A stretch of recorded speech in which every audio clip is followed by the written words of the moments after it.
Good morning. Welcome to Under the Hood with Mike Garrison. And today we are talking about collaboration.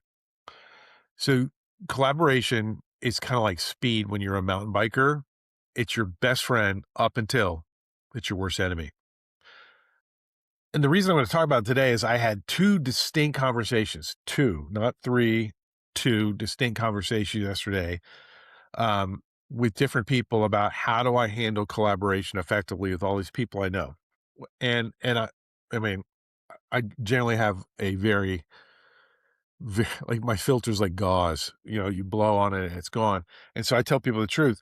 So I manage it by thinking about my collaboration pre-sale and post-sale. So if you're a pre-sale collaborator of mine, you're one of a very small group of people that I trust enough, understand enough, and believe in enough that I consider you a resource when I am prospecting and trying to land an ideal client for myself. That you're mature enough, you're focused enough, you're a safe driver. Can I borrow your car?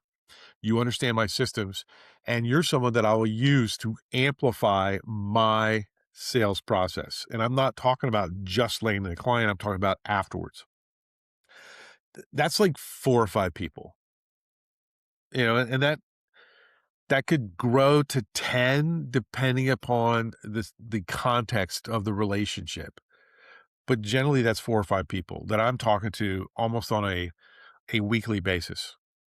Then there are people that I collaborate with post-sale or post-transaction. Like I land an ideal client, and that's probably 10 to 15 people. So it's about 3 times the size, of trusted people that while they're not they're not in they're not all-stars, but they are absolutely starters if you look at the team. But they're not what we would call in the Army advanced party.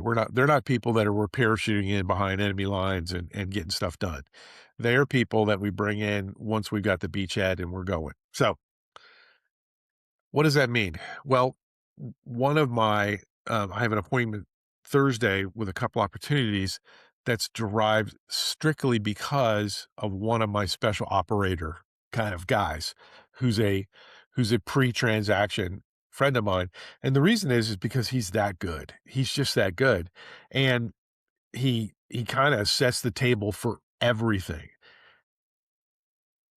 It always pays off, but it's paid off really nice for me because now there's a couple opportunities that have arisen as a result of my bringing him in before I ever been paid anything or been promised anything.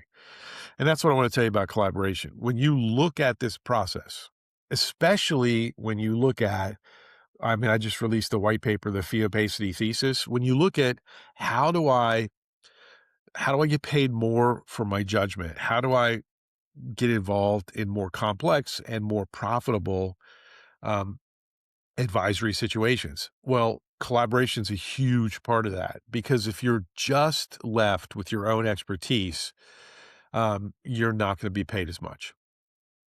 It's that simple. So, what does all this mean?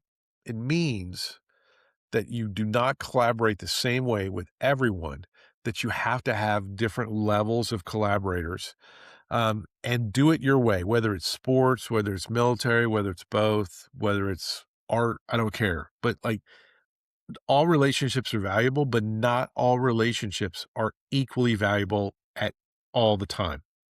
So, what do I always say? Be real, be human, be authentic, be referring.